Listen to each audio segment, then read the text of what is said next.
أهلا بكم أعزائي ومتابعي المشاهدين. شاهد خسائر النادي الأهلي بعد توديع دوري أبطال إفريقيا أمام الترجي. واجه فريق النادي الأهلي صدمة قاسية بعد إقصائه من ربع نهائي دوري أبطال إفريقيا على يد الترجي التونسي، وهذه الخسارة أنهت مشواره في البطولة بشكل مبكر وحرمته من تحقيق مكاسب مهمة على الصعيدين الفني والمالي. وتمثلت أكبر الضربات في الجانب المالي، حيث خسر الأهلي ما لا يقل عن 16.5 مليون دولار، أي ما يزيد عن 825 مليون جنيه، نتيجة الفشل في الوصول إلى المباراة النهائية، وهو مبلغ كان يمكن أن يرتفع لو واصل الفريق مشواره نحو تحقيق اللقب.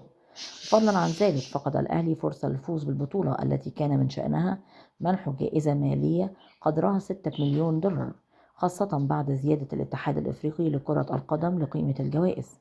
ومن الخسائر الكبيرة كذلك حرمان الفريق من المشاركة في بطولة الانتركونتيننتال، والتي كانت ستوفر للنادي ما لا يقل عن مليون دولار مقابل مجرد خوضها، مع احتمالية تحقيق مكاسب مالية إضافية في حالة التقدم في الأدوار النهائية.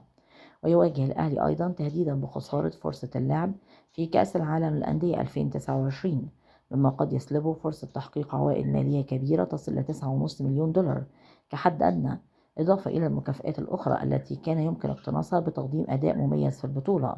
ولم تقتصر الخسائر على الجانب المالي، بل امتدت لتشمل آثارا فنية ومعنوية، فقد أضاع الأهلي فرصة التتويج بلقب قاري يعزز مكانته على الساحة الإفريقية ويمنح لاعبيه دفعة معنوية كبيرة. وهذا الخروج المبكر يضع الجهاز الفني واللاعبين أمام ضغوط متزايدة في المرحلة المقبلة، لا سيما مع استمرار الفريق في خوض منافسات محلية وقارية أخرى. سيتعين عليهم إعادة ترتيب أوراقهم بشكل سريع لاستعادة التوازن وتحقيق نتائج إيجابية تعيد الفريق للسكة الصحيحة.